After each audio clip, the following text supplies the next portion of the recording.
Hello,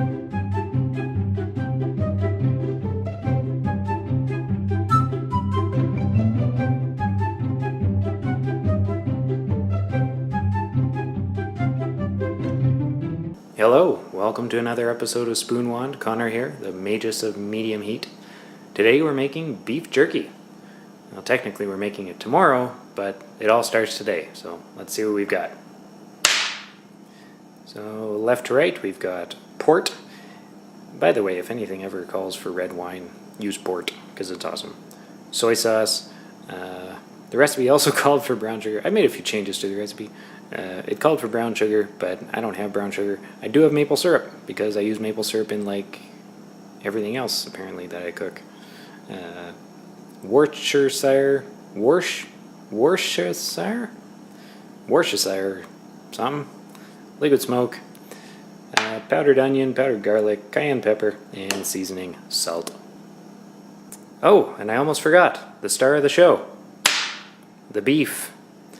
Read somewhere, it doesn't need to be like a really nice roast. You know, actually it turns out that some of the cheaper cuts do better when you're making beef jerky. So keep that in mind. Don't feel like you need to go crazy on a really expensive roast.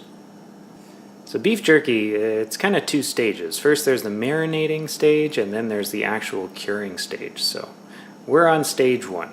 We're going to prepare the marinade. And we have a marinade. And the word marinade, it has a similar root as that of the word grenade, nade at the end there.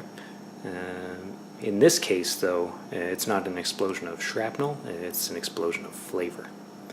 Don't look it up. The next step is to cut up our beef.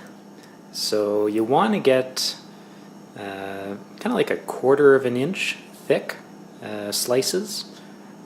Any more than that and they're not going to cure, it's going to take you forever. And this is where having a wand really comes in handy, because you don't need to make sure that your knife is really sharp, you don't need to trim the fat, you don't need to put the beef in the freezer for a little while, so like half an hour or an hour, just so it's a little more solid and easier to cut, and then you don't get mad at your first knife because it's not sharp enough and it's not doing a good job, and then out of desperation you don't go find your bread knife, just because having that little bit of a saw-like quality really helps.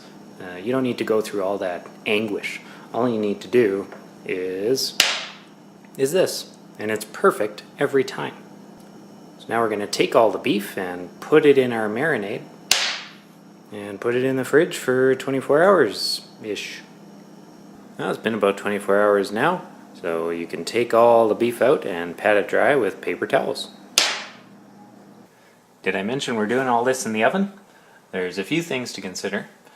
First, the beef is going to drip like crazy all over the bottom there, so it's good to have a baking sheet in place to kind of catch it all. I cover one in tin foil because that's really easy to clean. You just throw it in the garbage. The other thing you're going to need are bamboo skewers. So what we're going to do is pierce the meat and have it hang from the top grate.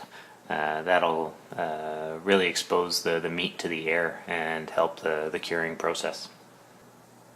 Okay, let's go ahead and hang the meat. Then set your oven for as low as it can go, which on mine is about 160 Fahrenheit. And let it cure for, it's going to be like all day, like 10 or 12 hours easy. You want the jerky to be tough, so it kind of bends but doesn't break.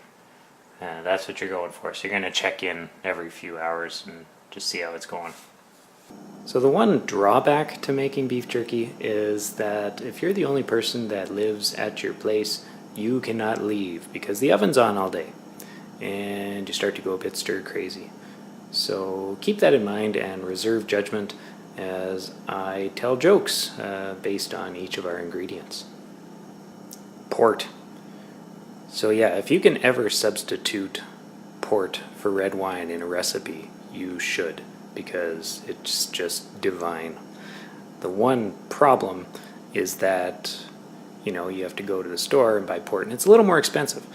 So I went and talked to the guy behind the counter and said, "Hey, where is your cheapest port?" And he was like, "Cheapest port?" Like he had never heard the question before. And As you can imagine, that made me feel just so classy. Every salt is seasoning salt. Nobody puts salt on their foods like, man, I hope the taste doesn't change. Come on. Well, we've been going for a couple hours here, and things are still pretty bendy. Not done yet. So liquid smoke smells like campfires. So if you ever want to smell like campfires, you just put a little dab behind your ear, and it'll be like those Axe commercials. Anybody who likes camping will just be like knocking each other over to get to you first. You know what? You're too easy. Remember those guys that got caught stealing $30 million worth of maple syrup? I bet when they got to prison that people were asking what they did to get there and that they had to make something up. Because nobody will take you seriously if you stole maple syrup. So maybe they said they stole something that was like super rare and exotic, like foie gras, you know. It's like, oh well, it's foie gras. Oh, you stole escargot. Well, a lot of money in escargot. Okay, a little further along here. So, still pretty bendy. I don't think it's going to take the full 12 hours like I initially said, but we still have a ways to go. Okay, for the life of me, I can't make a joke out of the rest of the ingredients. This is the garlic powder, onion powder, cayenne pepper, and soy sauce. So if you come up with anything good, feel free to leave it in the comments. Okay, so we're 8 hours in now. This actually feels pretty good. You know what? Let's see how the back is doing. Well, I'm going to call this done. Let's get it out of there. There you have it. Homemade beef jerky.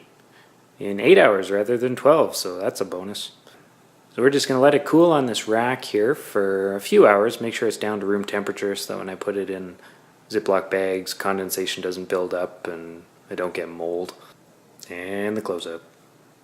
It's not actually charred, but it does come out looking pretty dark. I think that's just the soy and maybe whatever else we used in the marinade. Thanks for watching. Have a good one.